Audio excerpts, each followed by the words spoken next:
Hello, this is Omar from Shout Your Blessings. Today we are doing something a little bit special. So in the studio with me I have 4 of my friends and we're going to be having a discussion about men's health. So before I do that, I'd basically like to give God thanks for giving me the vision to actually do this. I'd also like to thank my sponsors. A dope point of view. They're basically guys who they film the camera people. They film stories. Just check the website out. They're brilliant. They're absolutely really great. Also, my other sponsor, Smoddysharp. It's a sort of a. I'll spell it for you. Spoddy. Spoddy. It's a sort of play on it's a Jamaican term. Spoddy, somebody sharp. And basically it's a male grooming rooms. If you need a shave, a haircut, a massage, steam, facial, they've even got tailoring services and even handmade shoes. So website, check them out. So right, now let's get to it. So my guests, they're going to introduce themselves. So on the right I have Stephen Richardson. Hello, I'm 52 and I'm from Guildford. I'm Kumba, I'm 56, formerly from South London, but now I live outside of London. I'm Trevor Messam, I'm formerly from Nottingham, now living in Catford, probably be going back down to Nottingham. I'm Aaron, I'm 24 years old and from South London, South London. Okay. Did I say my age? I didn't. That's age, that's your show age. Yeah. All right. 65 and a half. 65 and a half. Okay. Right, so talking about age. So, right, I had a birthday recently and it was, leading up to this birthday, I was thinking about it because my dad, he actually passed away at my age many years ago. And it's kind of crazy because like I feel, I mean I don't feel invincible, but I don't say I feel young, I feel good, I feel great. And so, you know, it makes me wonder, you know, why did my dad pass away? And it was from an actual stroke. And you know, strokes, the things that lead to strokes are sort of, I mean, your diet, your blocked arteries, sort of like unhealthy eating and stuff. So do you think, do we live a better lives than our parents did, like 30 years ago? I'm not convinced on that. I think our quality of life, like foods we digest and everything, is probably less. It's probably not as good as maybe back then. The way we cook, we've got microwaves, all these different things what bring on cancer and other sicknesses that we use a lot more now in comparison to them time. So I don't necessarily think so, no. Okay. Anyone? We live a more expensive lifestyle, but with that expense hasn't come quality. We definitely don't live a higher quality of lifestyle, but it's more expensive. Okay. So, I know, I mean, for me, I think what Aaron was saying, or where he alluded to, is like, I think you were talking about food, the way they cook, and I mean, I suppose there was less like additives and preservatives like in the food back then. Yeah. Yeah, everyone had to cook at home. Yeah. So yeah, I suppose. No fast food. Yeah, very little fast food. No heat up meals. No, none of that stuff. So all the preservatives were, yeah. So are we all saying that the food that we eat now with all the preservatives, do you think that instead of like enhancing our life, is that making our life, is that shortening our lives? It must do to a certain extent, because the amount of people what get sick and the amount of illnesses we have now, isn't it more than maybe 50 years ago or so? Okay, well, I don't know. I mean, 50 years ago, there's a lot less people on the earth. Or, I don't know. I don't know. from my point of view, my father actually died at about 60, I think it was about 67, type of thing. So I'm sort of approaching 67, not too very far and whatever. Where my mother, she lived to 96, type of thing. And I just got to put it down to lifestyle. And one of the things is, food is a factor, but there's other variables that's a factor, type of thing. And I think the most important thing is for us to know who we are, take on responsibility for our health. And I don't think we do that. We, think, oh, people said this is good, oh, people said that good. And I said, no, you should know your body, what is good for you and what's not good for you. And one of the things I know, and I'm fortunate, is that I looked at my mother's lifestyle compared to my dad's style. I'm thinking, okay, maybe I should go more over to my mother's. You see what I mean? Because she's like 96, he's like 67. I prefer the 96. And she was healthy up until there. So, I mean, I'm just going to read something. So heart disease remained the leading cause of death last year. So 13.3 of all male deaths was heart disease. And that's number one killer for men. And I would say that alludes to, or would you agree that alludes to like kind of what we eat and the way we live, if we exercise, or is it hereditary, or? It's a combination. Yeah, I think it's a combination. You think about it today, we have food that's made fast, it's heated fast, we eat it fast, and therefore, if you're doing anything fast, you're going to come to the end of it quicker. So we're like fast, and then we wonder why we come to the end of our life quicker. It's just common sense, right? And the thing that with you, Trevor, when you're saying that, one thing that we have to acknowledge as well is the fact that your mother, my mum and dad live in the same house, right? And what's the date today? The 5th? On the 30th, a couple of days ago, was 60 years they were married. Right? Wow. 60 years. Lived in the same, but they're different gene pools. They came from different gene pools. I'm from the same gene pool as both of them, but they come from different gene pools. So they're eating the same food, doing the same thing, because they're from a generation who spent all their time together. Not like us who go off and do different things. They spent every day together. So it responds differently. The same food that your dad eat, if your mum eat the same food, it's not going to have the same effect on your mum. Because they come from different gene pools. And we have to acknowledge that and understand that genetics determines how your body responds to what you do to it. I knew a guy at work I used to work with who said that his grandmother used to smoke. From she was about 13. She lived all 100 odd.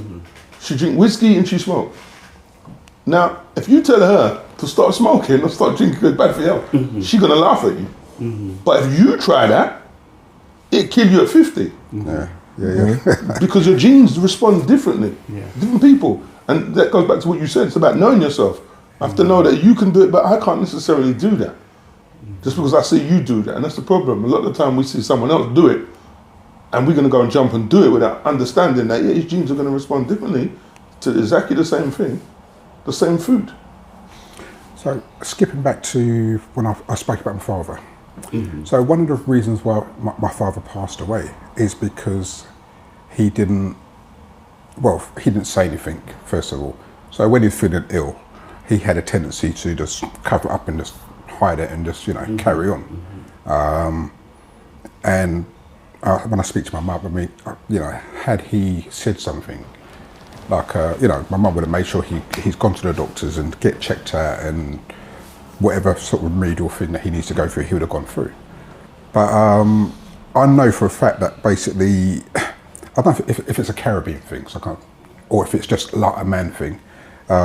Men don't like speaking up like when they're ill, and they don't tend to like going to the doctors. Why is that? Why do men feel they need to hide it?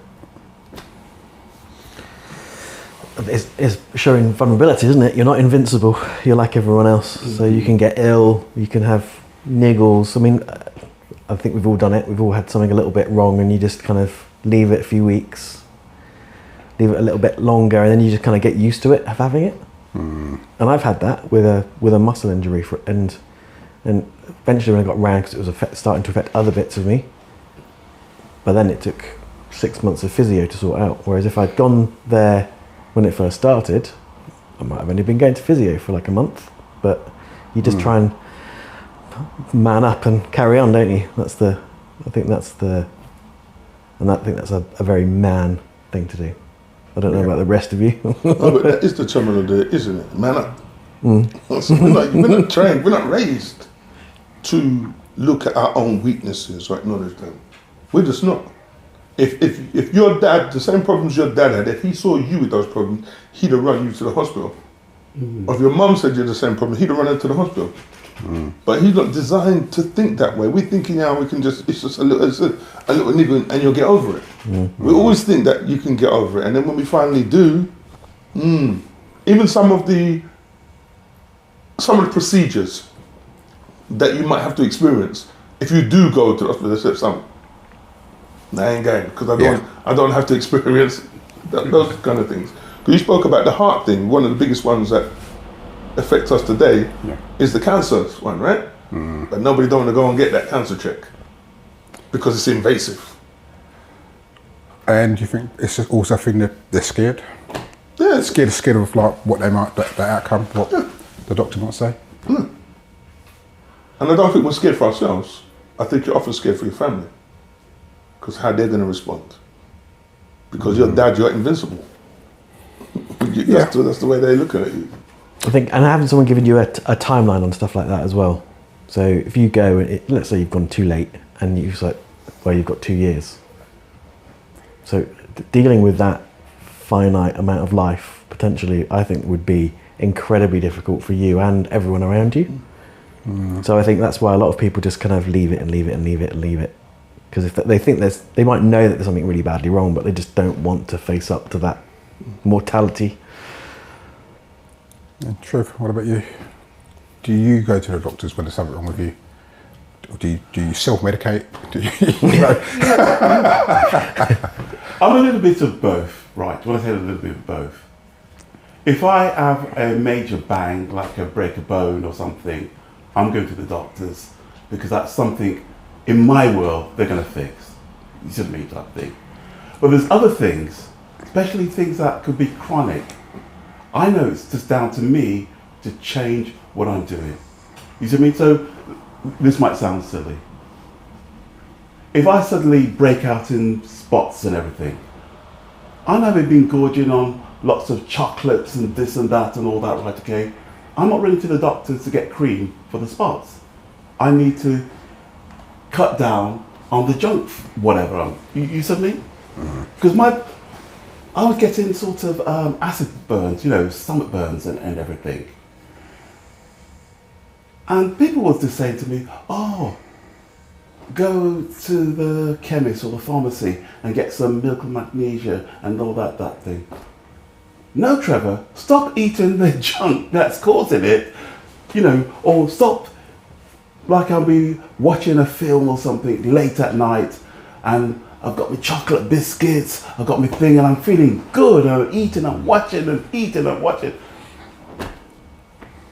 When I go to bed, it's burning me. So because I know my body, I know what I'm doing, I've got to take responsibility. So what you said about running to the doctors, to me, there's certain things you run to doctors for. There's something that's the consequences of what you're doing, so just change it. Because the doctor is not going to give me anything for me being foolish with my diet. I'm not should be eating it all at 10 o'clock, cake and biscuit and something. Something must burn. It must burn. Because your body's trying to say, don't do it. What he will tell you. So this is, so I've got a slightly different philosophy. There's certain things I'm going. See what I mean? And it's normally the acute, something that I know the doctor can sort out. But there's certain things I've got to sort out. See what I mean? And if I don't sort out, going to doctors, taking medication is not going to, it's just going to mask, take these painkillers. Why are you taking these painkillers? 4. So, Go on, sorry. so Go Barry, on. what about yourself? It's very similar. I don't really go to the doctors unless I feel like it's an emergency, same thing. Unless it's something that's very visible or I can no longer go on, or I feel like it's going to turn very serious, I'm most likely not going to go to the doctors. I also think some things that as soon as I set it into my mind, for some reason in my head, I feel like once you get set it in your head, it's going to have more of an effect. So I kind of battle things and I will more or less self-medicate. Okay, I'm just going to read a statistic out for you. Right, in the past year, 74% of people, all people, we're talking about the UK, have said they felt stressed. That's a large proportion. That's a large proportion. Yeah, that's big. I mean, you guys, I mean, I don't know if you have stressful jobs. I think you might have a stressful job. Or used to. No, you know what? It's funny you should say that. Listen, I'm a firefighter, right? And I work on a team, there's 8 of us. At the moment, we've got one guy who's been off for stress for a year. Another guy who came back 2 days ago was off for 6 months. We got another guy who was off on stress. On the station, we got 28 people. Out of that 28 this year, we've had at least, including the station manager, has been off on stress. At least 5, 6, 7, 8 of them. So that statistic is quite correct then, really. It's like that's in just one what was workplace. the number you said? 74%. Oh, well. I thought it was high. That's feeling stressed though. That's not taking time off work for stress. It's like I've experienced a stressful moment. 25% Yeah. on the station, we 25% be off. Work, that's different. Yeah, that's high. Yeah. That's a lot. I mean, what about you? Do you get stressed? How do you manage stress? 100%. All types of stresses. Every other week. My job, sort of stressful. I drive HGV trucks and I operate the cranes, so a lot of the time I have to block the road. So at 8 o'clock in the morning, when all the mums and dads are dropping off their kids, and I'm in my van blocking off the road and getting all types of swearing and or everything, and it stresses you out, especially on a Monday morning. You don't want to hear that. You have to deal with the people and find ways of dealing with them without making the situation worse. Personal life, in general, Trevor, you stressed in general? You stressed? Right. I'm a little bit different. Even at work, people say, why are you so happy? Why are you always smiling? My colleagues are there stressing this and all that. I have a philosophy, and I think everybody needs a philosophy. And my philosophy is work is supposed to be hard. It's supposed to be challenging. If it wasn't challenging, they wouldn't be employing me. They wouldn't be paying me the money. You see what I mean? Right.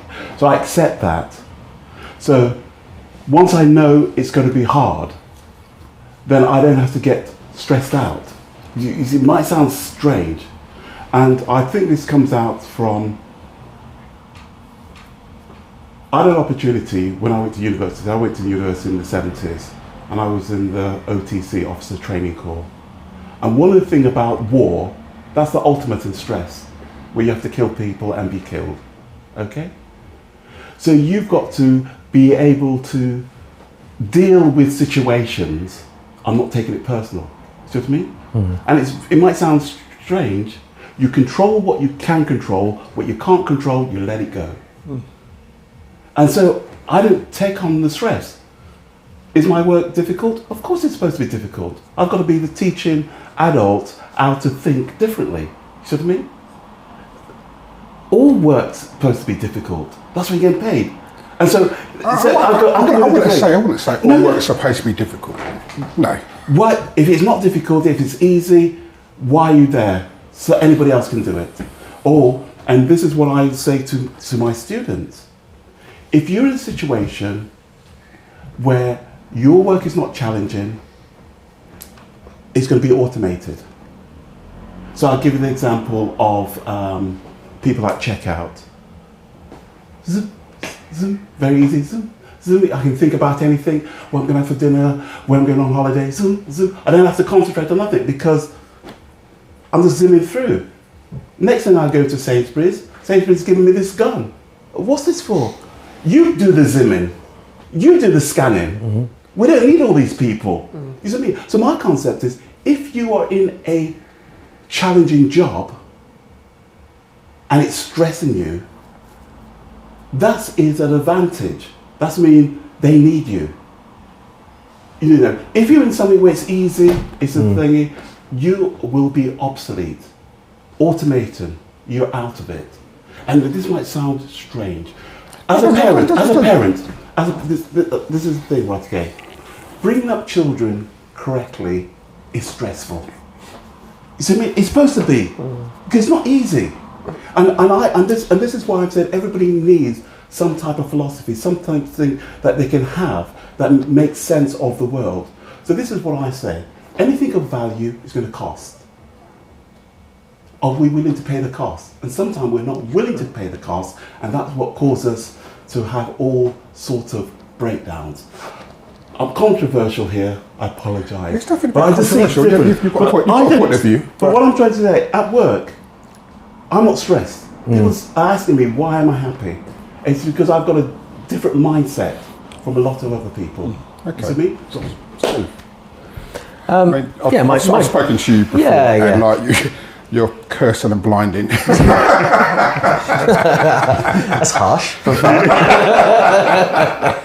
No, I think everyone has stress in their lives, and I think most people can deal with a certain amount of stress.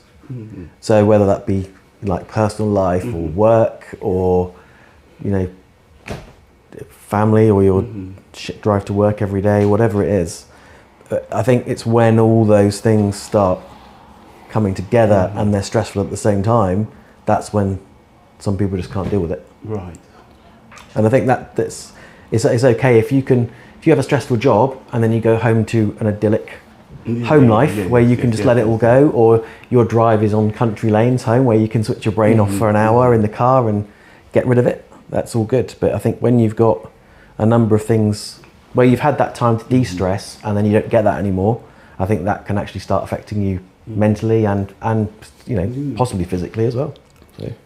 So I mean, I've read up a little bit about stress, and it's like when stress starts to affect you physically. So you get like these, whether like it's headaches or dizziness or the chest hurting, and I've had that. I mean, personally, stressful situations, I thrive. I actually need that raw edge. For me, if especially at work, if I'm in a stressful situation, man, that's me all day long. I thrive. I love it. I just love the pressure. But it's when, I call it positive stress. So the negative stresses for me is like when other areas of my life are sort of like unbalanced, like whether it's like family or home or whatever, or if they're all unbalanced at the same time, that's kind of when I get stressed. It's very rarely do I get stressed. But you for me, I mean, I've had times when stress like affects me, like I'll start twitching, like I will just feel a little and I'm going, and the weirdest thing, I mean, I don't get stressed very often, but it did happen a little while ago, and I just felt my eye twitching. And I thought, what's going on? I'm stressed. I'm stressed somehow. I know I'm stressed. I'm trying to figure out why am I stressed. Why am I stressed? Trying to work out, and eventually I kind of worked out why I was stressed, and I deal with it. So I feel kind of fortunate in a way that I can recognise it myself and be able to deal with it. But not everyone can, and I think people who get stressed to a point where it affects them physically, and they kind of I think that it leads to other issues like depression and Trevor, speak. Okay. Concept, life is supposed to be challenging, but to balance the challenging, that helps us deal with it is rest. Some of us are not getting enough sleep, or some of us are not getting enough downtime, you see what I mean? And we sometimes feel like de-stressing is watching Netflix. No, de-stressing is just letting go of everything. We sometimes think de-stressing is drinking alcohol. No.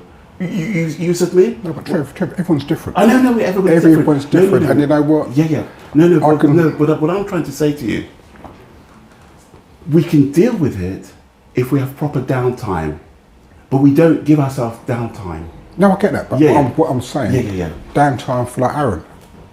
I know downtime can be on the PlayStation, like for like hours till ridiculous amount of time, or going out. So, so that's downtime. But this is what I'm saying. I'm a little bit controversial, right? Okay. If you're doing something that's exciting you, that is not downtime. You said to me, that's all I'm saying. I'm saying because it. I'm saying it is. Yeah. But if you do, no.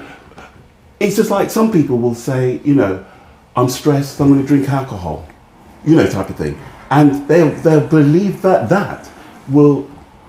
All that is just, as I can say, it's sort of diverting you somewhere else, but it hasn't.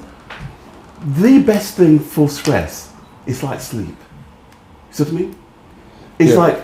But I think the problem is you're just connecting it to the physicality of the situation. Yes, so you're saying, man, that's a switch off physically in order to recover. Mm-hmm. But for a lot of people, the stress thing is a psychological thing. For some people, it's 99.9%. It's a psychological issue. They can be taught, listen, because with your argument then, can I have a good night's sleep and wake up in the morning, have an experience just as I wake up and not feel stressed? I've just slept all night. I'm totally rested. But I'm on the way to work now. Someone does something and it stresses me out. But I've just woken up. I had a good night's sleep. You see, for me, I don't really even get a lot of the time this concept. Because I don't experience it, I think, in the same way a lot of other people express it. I'm like you, Trevor. So people say, but how come you never seem stressed? I experience it, but it's very fleeting. I think what people are talking about when they say about the stress thing. There's sometimes I wake up where I'm in a certain situation and for a few minutes I'm feeling a certain way, but for me it's very fleeting. And I think I don't know if that's got something to do with my job, because I'm used to being in that stressful environment. So when I come out, I'm looking at other people's situation, I'm like, that's stressing you? Thank you. Because I can't understand how you can, and it's going to be, people's going to think that's funny, I can't understand how you can work in an office and be stressed. Because I see man running in and out of fires. So how can you sit behind that desk and tell me you're stressed? It's relative. Of course it is. Because of what your experience is. So if someone who's been used to this level of stress goes into this environment, they're going to think, well, how can you be stressed? But if you stay in that environment 2 minutes, all of a sudden now, those things are going to stress you that wouldn't stress you before.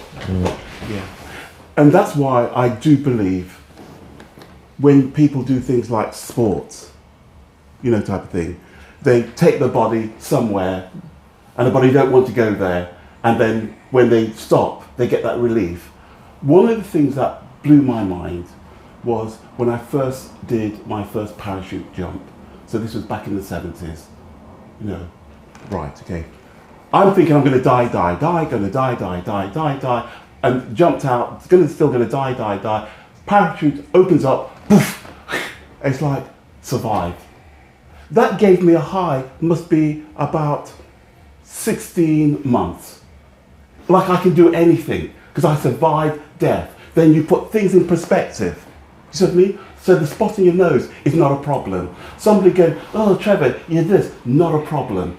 Somebody cutting in front of you, not a problem. Why? Because I survived death. And sometimes we don't put things in reality. So our body listens to us, and it listens to what we're thinking, and we prioritize foolishness. That's not life and death situation, whereas it is a life and death situation. If you're late for a deadline, it's not a life and death situation. But we put ourselves in, so we get the adrenaline pumping. Things like adrenaline is there to save our life.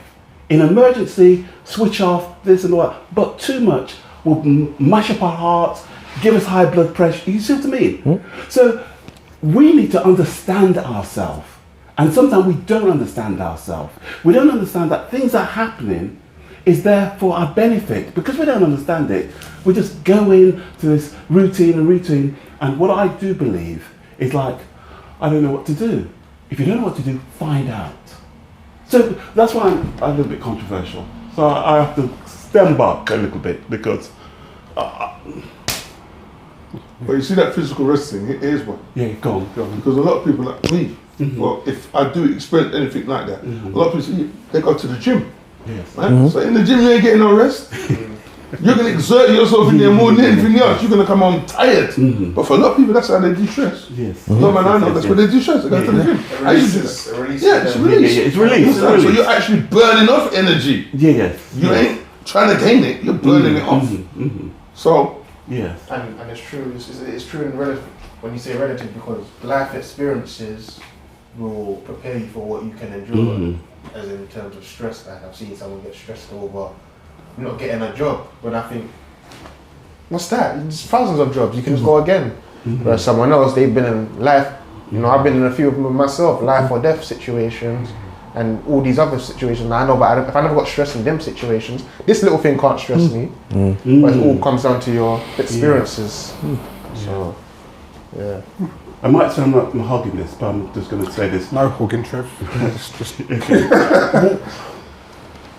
There's a group of people from 18 to 25, and they're males. They've got the highest suicide rate. Do you know what? I'm in my mid-60s, going on to my late 60s. I would love to be 18, 25 again. You see what I mean? But it's to do with the mind style. It's to do with a mindset. They don't understand all what they've got. They don't appreciate it. Trevor, And so, Trevor, yeah, go on, go on, Trevor. go on. I'm hard. Trev, I'm hard. Trev, Go on. look, basically, you're mid-60s. You've had a wealth of experience. Yes, So yes, you're yes, talking yes, from yes, experience. Yes. And so just sitting around like the room as it is. Yeah. I mean, these guys, we've all had experiences. Some of the things you've spoken about, I get it, I understand, but not everyone thinks the same way. Everyone thinks different. So I know you say, well, you've got to do this, you've got to do it. Yeah. Everyone's different. Everyone handles stress differently. Everyone, Yeah. I agree with what you're saying. Everyone's different. Right. But there's a natural law in everything. And because my background before I went into teaching and everything as an engineer, and one of the things I know is anything you're going to do, you've got to do preparation. Anything of value of thing is going to cost you. See what I mean? So if you want to reap some fruit of whatever, you've got to prepare the land, you've got to plant the seed, you've got to nurture it. We teach our young people that they don't have to go through certain things to get something of value. We, as older heads, are not teaching them. So a little bit of trouble, oh my God, my world's come to the end. I've not come to the end. Yeah, but listen. Okay, go on. The way how society is at the moment. Yeah. Young people. So I'd say just say 30 and under. Yeah. The levels of stress that they actually experience, even though it'll be nothing to the likes of me, it's just nothing there for them. Yeah. I've got a friend who I spoke to the other day. He's 32. Bus driver, 32. He's a bus driver. He did something and he got suspended. His world, it fell apart. It fell apart. I'm talking about this man. Basically, he's renting a room. He moved out. And he just disappeared, just went underground for a week, 2 weeks, wouldn't talk to no one. And just flipped out. And, when I spoke to him, I had to just explain stuff. It's not, listen, it's not the end of the world. There's nothing new under the sun. We've all experienced stuff and if you don't talk about it, you can't be helped. That's it. I agree with you have to talk about your situations if you can't be helped. I mean, it builds, so we're talking about stress, anxiety. When you carry things, so people say, well words words are powerful, words have power. You say the wrong thing to someone, they'll get upset, they'll start carrying this this burden, and they start getting stressed, they start getting anxiety, they start their chest starts sort of pulp, pulsating, and you know, it's about talking. It's just about talking and seeking help. And I would say, like anyone who's experiencing stress at the moment, I mean, first thing you do, tell someone. Go see your doctor. Go see your doctor. There are loads of like resources, like portals online. One of the main ones, the good ones, like Samaritans. Easy, they're there for you 24 hours a day. There's also mind.org.uk. They're there. There's one more geared to the younger people called a Mix. So yeah, if you experience can I just stop you there? I'll just say something here. I work for the fire service, right? For 2 decades. I used to work on a fire engine, and I haven't rid a fire engine over 10 years. I work on the river. 90+% of people that I come in contact with, who we go to rescue, are suicides. We might as well be called the suicide squad, because we deal with suicides, attempted suicides. So when I leave here today, I'm going to work. I have got a 99% chance if I get called out tonight, it's for suicide. Right. It's not going to be for somebody falling over and drowning. It's not going to be for a boat sinking. It's not going to be for a bonfire. It's going to be suicides. I was at work 2 days ago. We got called to someone at Richmond Bridge. On the way there, we get turned round to someone at Tower Bridge. We get there, then we get turned around for someone at another bridge, right? It's so prolific that you don't hear about it. Yeah. I'm telling you this, you must have never even heard about nobody doing it. No. You're not going to hear about it. It is that prolific that you will not even hear about it unless it's a celebrity. Yes. Every single day. I'm telling you, guaranteed. If I get a piece from that tonight, it will be a miracle. We're going to get it. Because this is what we get, right? So we would take somebody off the bridge who sat up there for 8-9 hours, threatening to jump. Next week, the same person will be up on the bridge. Right. I remember a young lady that we pulled out of the river a while back. She said she was wearing hospital clothes. I'm like, that's a hospital guy. She's gone underneath her tracksuit. She said, they said they were going to release me today. I'm ready to go home. So she left the river, she left the hospital, walked down and jumped in. Do you understand? So all those that you're calling out, believe me, a lot of these people who are in that place, that mental place, they don't feel access to these.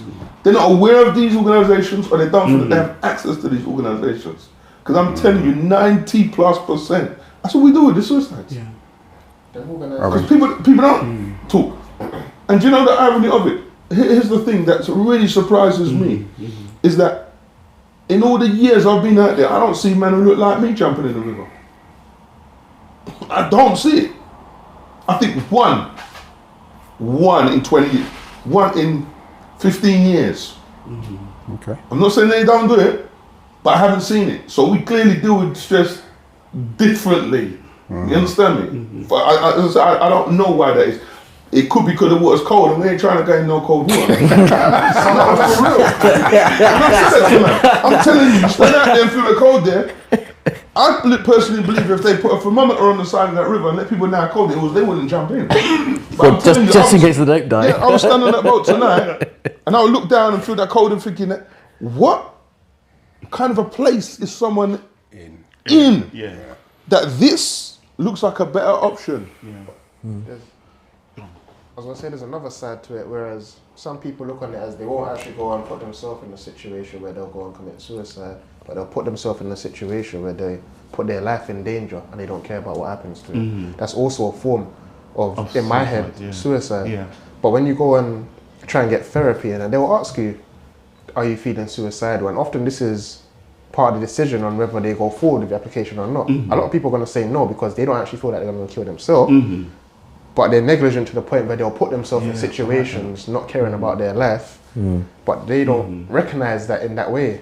So a lot of people are getting denied help from the same thing. And I think that's very similar as well with what you were just saying there. Like some people, they won't go and kill themselves, but they'll go and do something else or You know. Yeah, it's true. I never thought about that because that's in your. It's the same mindset. It's a mindset. It is the same mindset. Yeah. So is that more of a cry for help, or do they want to end it? It is the majority of them are crying for help. When you know the majority of people who go to the river to kill themselves phone and say, "I'm going to the river." Mm-hmm. They phone and say, "I'm going to commit suicide." It's not people just turn up and jump. They ring and say, "I am going to the river to throw myself in." So isn't that? So you said like when I mentioned these organisations, you said they don't know about that. These organisations. So what they do, I think that's what they do. They go to the river and make their phone call. That's their cry for help because they haven't. They haven't. Well, say they haven't got access, but you don't know. They might not have access to a computer, But they should internet, be made aware. We should generally be aware of these kind of organisations. So the phone call should have been to one of these organisations, not to us, telling us that they're on their way to the river to jump in. But then I know about those organisations. I've been working there for 15 years, and I don't know half them organisations that you just called. I don't know. Yeah, but everyone knows the fire service. Everyone knows the police. Yeah. So 999. Well, we're the end.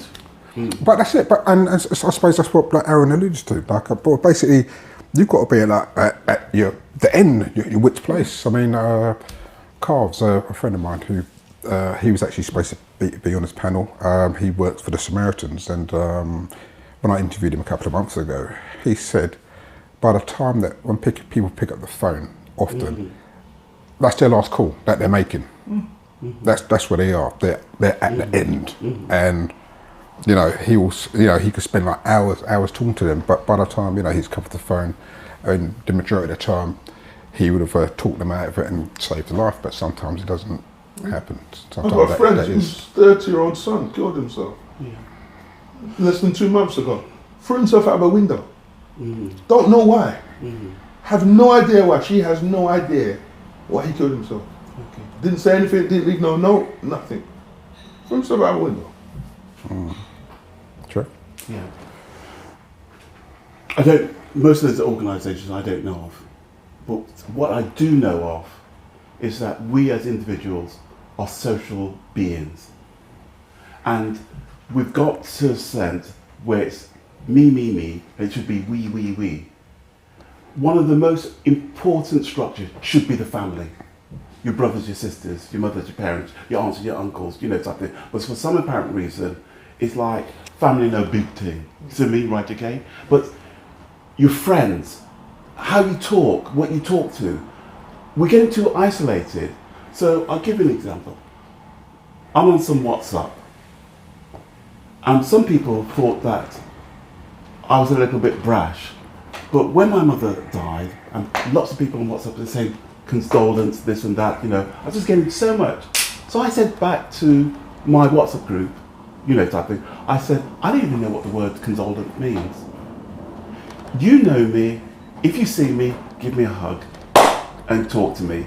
All this, we're so remote now. And I'm saying to my thing, don't remote with me. You see me? Don't, and one thing I know, the sort of sanctity, the sort of mental well-being of my grandchildren is my responsibility as a grandparent. You see me? So I make sure I support my daughters and support my I make sure I talk to them, and you see what I mean? People just need to be talked to and think, but it's like, I'm not an expert. I'm not. No, you're a human being, and this connection, this bonding, it's gone. Yeah. We need teams. We need families, and people need to know their role, and we're forgetting what our role is. We're literally forgetting our role. So I say to my daughters, you're a parent, so therefore you've got to be the significant adult in this relationship. So don't start going off on my grandchildren as if, but no, you're not on the same level. You need to talk to them, find out why they're behaving that. You see what I mean? That's good advice. I need support. Everybody needs support. You see what I mean? And when somebody looks at me, they think, why, Trevor, you're this, you're that. I said, yeah, because I've got a family behind me. See what I mean? It's the people, my friends, the people around me. I really stop now. Yeah. Question. Sorry, you can say something? No. Support. Question. So, like the suicides, basically, were the majority of them men? I think it's a mix. The only reason I ask because I've just got. I think it's a mix. Maybe men might just tilt the balance. Okay. But it's not a prolific difference. It's not a big difference. And is there an age difference? Are they sort of like? They tend to be young. Oh, okay. Yeah, they tend to be young. It's funny because I'm just looking at a statistic. It's like 4 out of 5 suicides are men, and they tend to be kind of under 35. Yeah, but I think you know what it is. Why those statistics might not relate to us. It's how they do it. Yeah, it's how successful they are. You understand me? They do it differently. Yeah. Men do it differently to how women do it. I think even different communities do it differently. Yeah. Do you understand me? So if you went and looked at those, be a bit more specific, and looked at people who hang themselves, you can see more men hang themselves. You understand? Women tend to do it differently. I think that's why you're going to see those statistics are going to look different. They do it differently. They choose different means. And I've never heard of a woman hanging herself. I'm sure they do, but I know I've heard of a good few suicides, including my bedroom recently. yeah. But I ain't heard of no woman doing it. Always a man. Yeah. But men hang themselves. So if we think about, okay, so suicide, say the onset of suicide, what kind of brings us there? Basically, depression. I think depression's one of the things. I don't think stress will bring you there, but I think. But what is that? How comes in our mum and dad's generations we never heard this depression thing like the way it is, right? But it's so prolific now. Because I think a lot of the time, to be honest, listen, many years ago, my daughter's mum passed away. My daughter was 10 years old. Like with a lot of people, it didn't hit her straight away that this is what's happened. So it takes a few years.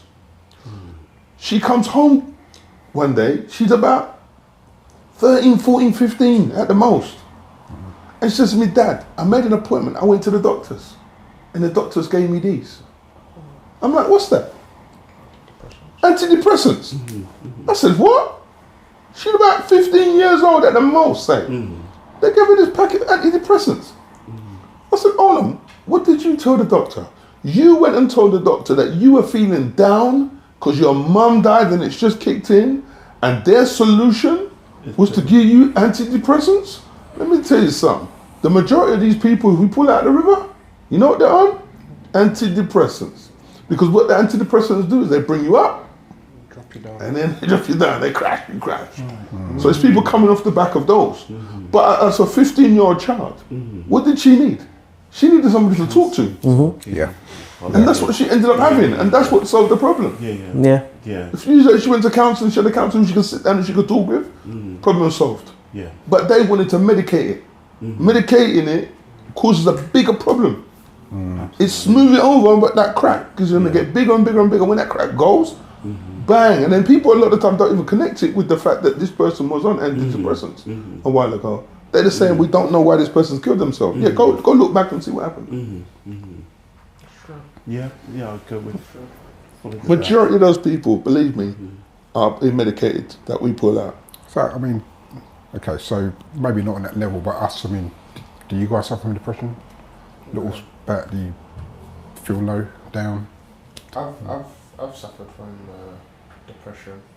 I've had things what's probably from a young age I've seen, and it's what some people might call traumatic, and I ignored it for a long time, and well into my adult years, they started to show themselves and certain behaviours, and I couldn't work out why I was like this and where this anger come from. And when I really sit down and think about it, I know where it's coming from, but now I don't know, or by that time I don't know how to deal with it. And then it's not as easy as just talking to someone, because most of the time you want to talk to someone who knows nothing about you. You know what I mean? You don't want to talk to someone who can have a judgment on you. You want to talk to a stranger. That's where I think that's where the family unit kind of doesn't really work, because you want to talk about stuff that you don't want to talk to family about. It needs to be a stranger. So I've suffered from depression as well, only for about a year, and it was like that thing I was talking about earlier of work, home, just a lot of culmination of things. And I think I knew when I realised I needed to go and see someone. I was driving to work and I was doing 55 on a 50-mile-an-hour road, and there was a van parked, and I thought, I've got a ticket. And I thought, I'm going to get 3 points. I've already got 6 points on my licence. What if I get caught again and I lose my car, and then I lose my job, and then I just went down the rabbit hole, you know? And that was the moment I thought, I need to go and seek someone.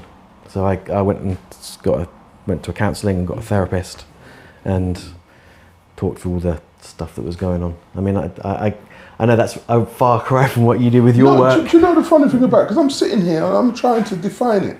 So when we speak about feeling depressed, and I not even sure I know what that is. So when people speak about their feeling, I don't know if maybe it's a different word that I use when I'm in that place, because I don't really understand it. I can't think. The nearest I lost my mum 6 months ago. So that's the downest I felt, and maybe that's what it is, because every now and again that will just overwhelm me.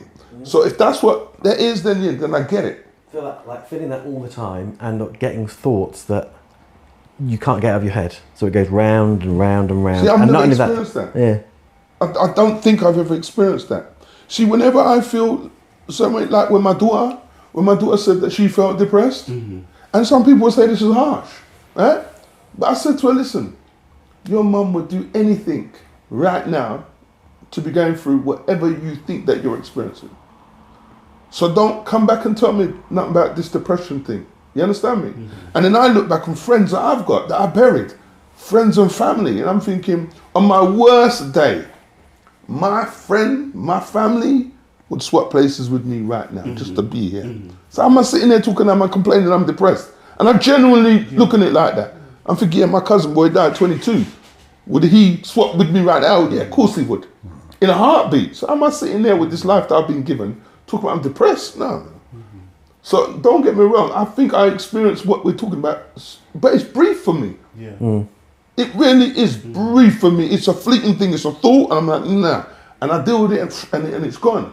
Maybe I got all of them waiting for me behind me to catch up with me one day and it's gonna hit me from behind. I don't know. But right now, I don't get that. And then I'd go to work and I'd experience certain things. You understand? I'd see people whose house got burned down. I'd see people who died. I'm like, they'd swap with me right now.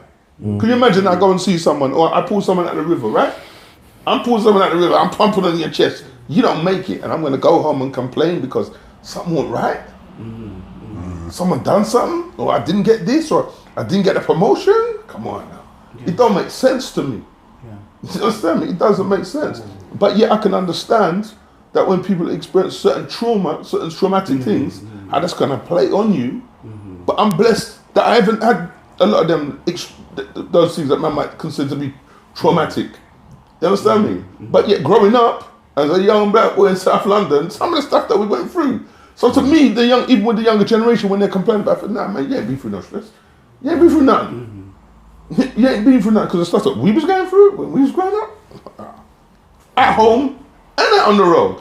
I'm getting terrorized at home. We got terrorized at home. The stuff that I was getting at home, and my parents loved me, don't get me wrong. But the stuff I was going through at home, when I'd done anything wrong, I go on road, you can't do me nothing. Wow, I hear you. Well, look, guys, I think it's a wrap. I'd like to thank you all for coming, attending, and being part of this. It's just lovely hearing your views and your thoughts on the topics we discussed.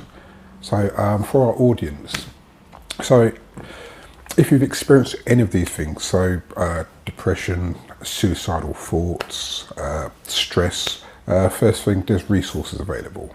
Online resources, so there's the Samaritans, actually they've got a number, 116-123, nice and easy, 116-123. They're available 24 hours a day. They can be reached. You've also got mind.org.uk. They're available. They probably offer 24-hour support as well. And for the younger people, 35 and under, there's the mix. It's quite specialised for those guys.